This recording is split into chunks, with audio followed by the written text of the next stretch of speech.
Today we are here to give you a brief introduction to two of the tribes that Catlin visited in his various trips across the American continent, the Arikara tribe and the Blackfoot tribe. The Arikara tribe were primarily an agricultural tribe. They lived mainly on what they grew from the land. They were subsistence farmers. They grew, for example, watermelon, tobacco and corn.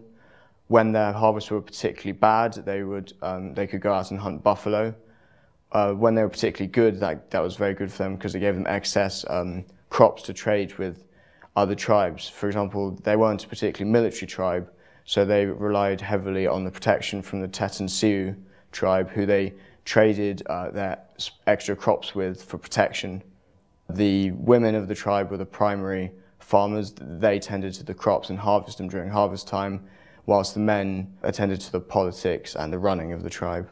Catlin was fortunate enough to stumble across a family of the Arikara while they were visiting at Mandan village. Unfortunately, George Catlin did not actually visit the Arikara tribe because in the 1820s they had been forced into open war with the United States of America over fur trading, and therefore they declared that they would put death and destruction upon every white man that came across their path. The Arikara tribe called themselves the Sanesh, literally meaning people. Each tribe divided itself into 4 ranks. The first consisted of major spiritual and military leaders. The second, the Perixani, was an honorary society into which men and women of great character and influence were initiated by virtue of their honours. The third rank was men who distinguished themselves in battle, and the fourth consisted of the infirm and children.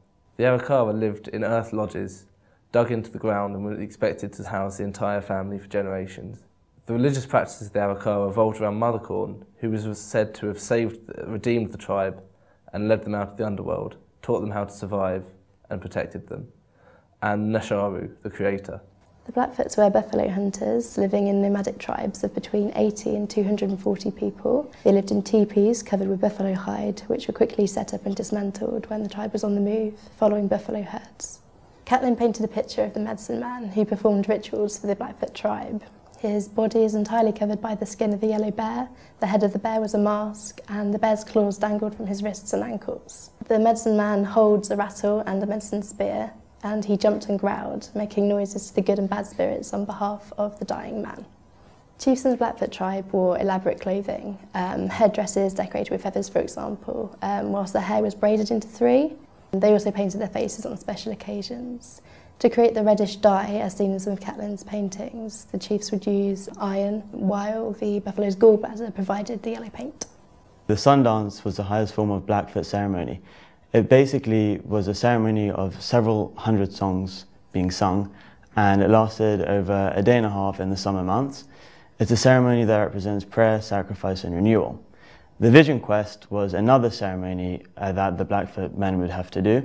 It was basically a way for them to embark into adulthood. What usually prompted it was a dream, and they would then spend several days preparing for the embarkment to the high mountains, where they would then go and see a symbol. In order to prepare for this, they would build a sweat lodge. This was a physical structure resembling a pregnant woman lying on her back.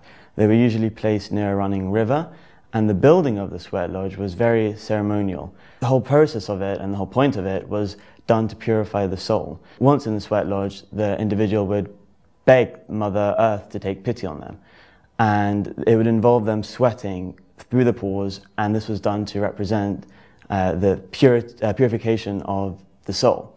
After the sweat lodge, they would then find a mountain or very high isolated place, and they would go there for 4 days and 4 nights and look for any symbols that represented like a granting. Many of these ceremonies continue to be important to Blackfoot communities today.